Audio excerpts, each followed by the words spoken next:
Muy buenos días, América Latina, muy buenas tardes, Europa. Con muchísimo gusto hemos llevado a cabo esta jornada de varias horas en las que, como ustedes han observado y escuchado, hemos podido tener ponencias de primer nivel sobre el estado de la regulación sobre el tema de inteligencia artificial en Iberoamérica.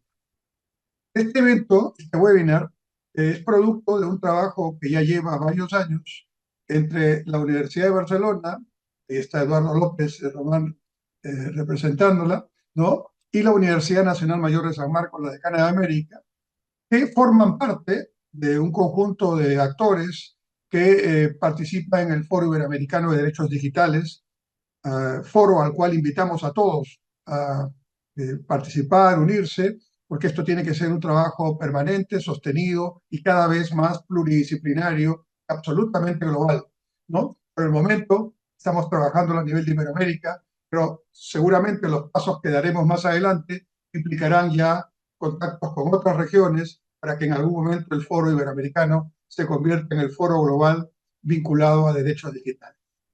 Pero nos sentimos muy contentos de que en estos más de 2 años hemos podido desarrollar muchas conferencias que, como te han mostrado, han generado, solo han mostrado Marisabel hace un momento, las ponencias del último evento, del último foro, pero en el interín, entre esos dos foros importantes, hemos tenido varias conferencias sobre la misma temática: derechos digitales, inteligencia artificial, impacto en la educación, impacto en las políticas públicas, y todo ello va acumulando una masa crítica que sin duda, como se ha dicho también, y lo ha dicho nuestro decano, va generando oportunidades de investigación, y por eso la academia está presente aquí, ¿no? De investigación científica de alto nivel sobre estos temas para ayudar a las políticas públicas y a la gestión en general a, en este entorno de disrupción tecnológica, tomar los caminos que corresponden, los caminos más adecuados para poder lograr finalmente lo que todos queremos: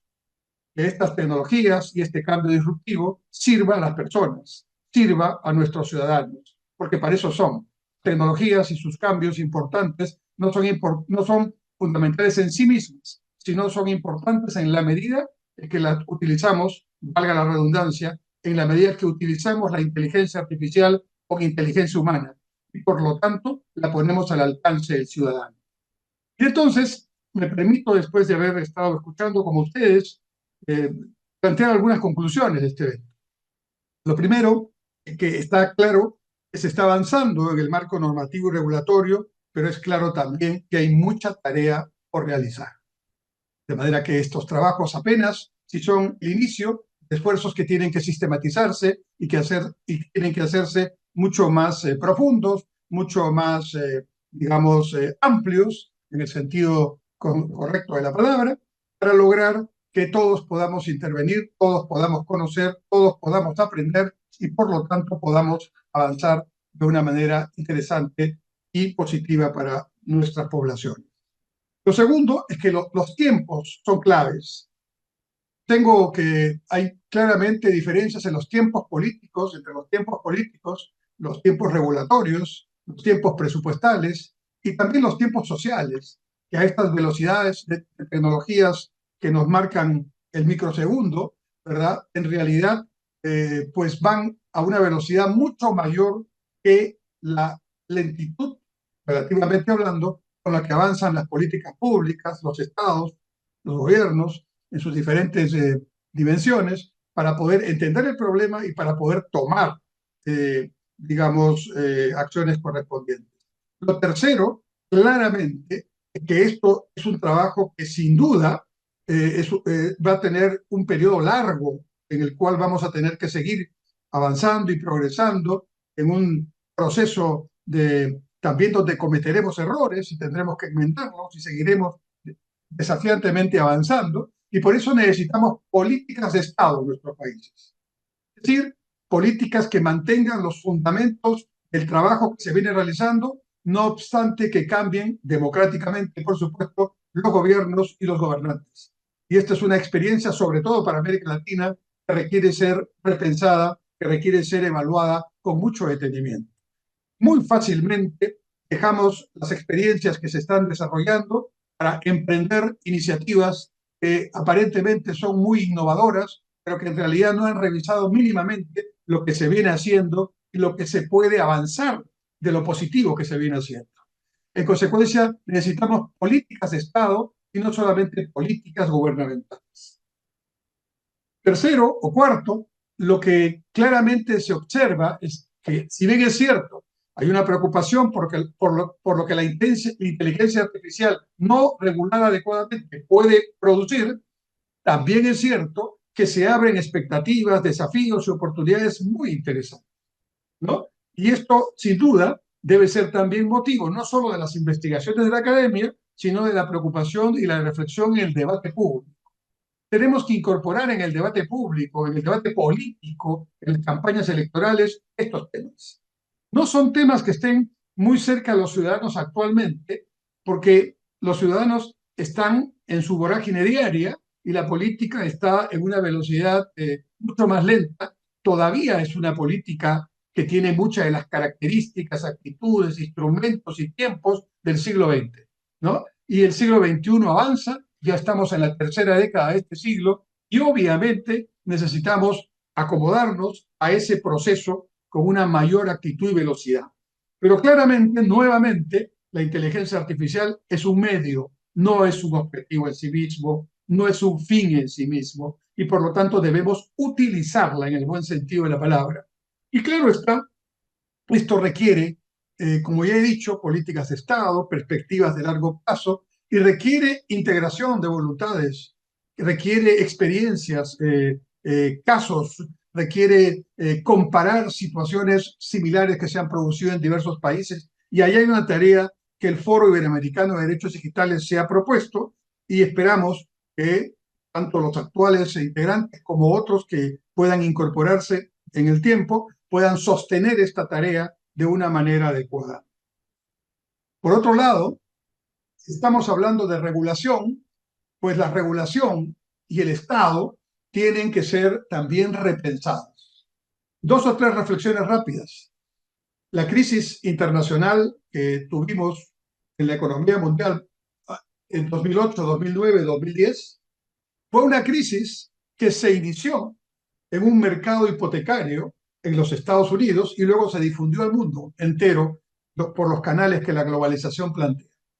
Claramente, esa fue una crisis en la cual el sistema de regulación correspondiente no funcionó.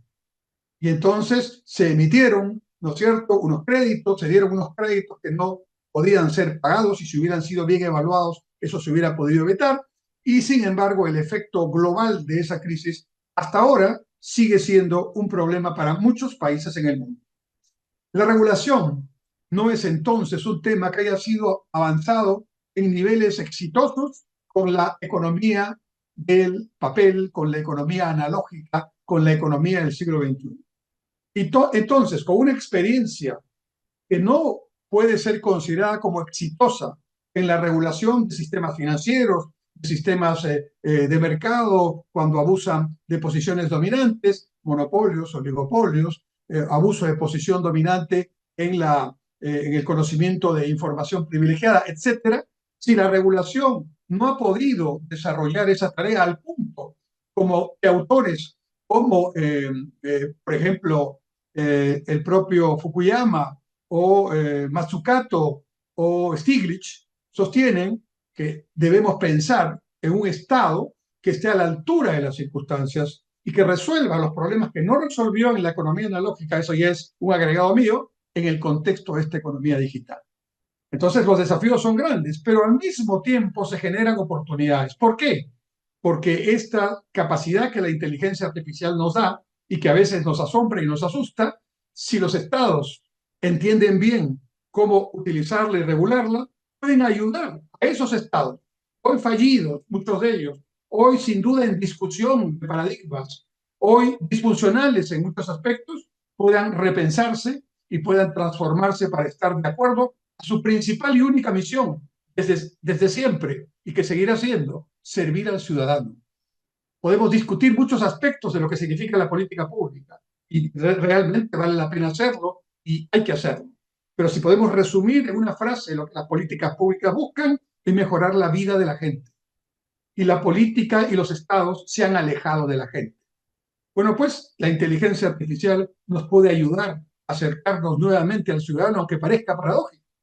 Esas velocidades, esa capacidad de tener información de la nube en una posibilidad muy concreta y rápida, eso el Estado analógico no lo puede hacer. Pero un Estado bien encaminado y que tenga la capacidad de organizarse, como varios Estados ya lo están haciendo, ¿no? Definitivamente es una gran oportunidad. Los Estados disfuncionales que tenemos en este momento, todavía en proceso de discusión de cuál debe ser su tamaño, de cuál deben ser sus funciones, ¿no? Esa discusión está en todo el mundo en este momento, ¿no? Pero aprovechemos de esta discusión para que estas tecnologías disruptivas y la inteligencia artificial en particular nos permitan, por ejemplo, que el Estado tenga una acción más transparente. Imaginemos una campaña electoral donde la inteligencia artificial bien utilizada puede generar información útil para los electores antes de votar. Toda la inmensa información que está en el espacio digital que pueden tener los candidatos o los partidos que se presentan, pues es una excelente oportunidad para votar conscientemente y para hacer honor a ese concepto base de la democracia, que es que el pueblo, cuando elige a través de su voto, está haciendo realmente valer su opinión. Evitaremos así que en algunos países, lamentablemente, las instituciones que deben garantizar la idoneidad del voto tengan sospecha de manipular la información, de manipular el voto, de manipular la voluntad popular. Usemos entonces la inteligencia artificial para poder lograr esa transparencia. Usemos la inteligencia artificial para luchar contra la corrupción, para poder lograr no solamente mayor idoneidad en los perfiles de los funcionarios públicos, sino también lograr que tareas que el aparato burocrático, digamos, normalmente del papeleo y analógico, pues con la inteligencia artificial pueda evitar pasos y lograr informaciones en tiempos adecuados para los organismos que supervisan o que controlan el gasto público. Hagamos también de la inteligencia artificial un Estado más eficiente, de manera tal que podamos lograr en mejores condiciones y con mejor calidad de servicio público el llegar al ciudadano. Hagamos que la inteligencia artificial nos ayude también en la capacitación de los funcionarios públicos. Y algo tenemos que hacer para que la regulación que aquí se ha discutido en este webinar, estas horas, pueda ser efectivamente una regulación adecuada, ¿no es cierto? Entonces, hay que capacitar a los funcionarios públicos. La obligación de los organismos regulatorios debe ser tener un capital humano de altísimo nivel que sea capaz de manejar esta inteligencia artificial para sus trabajos públicos y que sea capaz de contrarrestar los usos que la inteligencia artificial podría tener por quienes no quieren la democracia o quieren más bien sabotear los sistemas de la gobernabilidad y de la institucionalidad pública. Finalmente, hagamos que la inteligencia artificial permita una solidez de nuestras instituciones democráticas, permita realmente que los contratos sociales y las constituciones se conviertan en realidad y no solamente en buen discurso o buena letra en los documentos allí estipulados. Hagamos entonces que el Estado sea un Estado que recupere credibilidad, que recupere confianza en el ciudadano, y aprovechemos, como los surfistas aprovechan la ola más peligrosa, la ola más grande, para lograr sus mejores puntos y sus mejores éxitos. Hagamos que esta ola impresionante de la inteligencia artificial nos ponga en condiciones de que los ciudadanos sean los beneficiados. Y esa tarea le corresponde al Estado. Y esa tarea le corresponde a una buena política de regulación que tiene que ir acompañada de autonomía, y curiosamente, de autonomía en el sentido de poder hacer la tarea técnica profesionalmente y no con intención o orientación política de los gobiernos de turno, pero también con la capacidad técnica de regulación y los medios que permitan poder hacer esta regulación de igual a igual con quienes, desde el otro lado, desde el lado oscuro de la democracia, pretenden más bien generar lo contrario que el bienestar de los ciudadanos. Dicho esto, estas reflexiones que me he permitido compartir con ustedes, les quiero manifestar nuestra tremenda complacencia porque nos hayan acompañado en estas horas y, por supuesto, nuestro deseo de que se conecten a nuestra página web de la unidad de posgrado de la Facultad de Ciencias Administrativas de la Universidad de San Marcos, a las digamos, links del Foro Iberoamericano de Derechos Digitales. Y por supuesto, allí tendrán no solamente la información de este evento, la información de los dos foros iberoamericanos que se han desarrollado, sino también la información de los webinars y las conferencias que hemos dado. Y así podremos sumar masa crítica y finalmente lograr lo que creo que debemos lograr con la inteligencia artificial, desarrollar el pensamiento crítico y la madurez ciudadana de nuestros ciudadanos, de nuestros pobladores, que es lo que constituye la mayor fortaleza para la democracia y para el bienestar. Dicho esto, declaro clausurado este webinar que se ha dedicado a digamos, a discutir las experiencias de regulación en términos de inteligencia artificial en Iberoamérica, que ha contado con importantes expositores de varios países y también con un expositor que a nombre de la comunidad andina ha desarrollado la experiencia que este grupo regional está teniendo en este tema. Muchas gracias a todos ustedes por asistir, muchas gracias a los organizadores, al equipo de Marisabel, muchas gracias a la Universidad de Barcelona, muchas gracias a todos los ponentes y esperamos vernos muy pronto. Buenos días, América. Buenas tardes, Europa, España. Y hasta pronto. Gracias.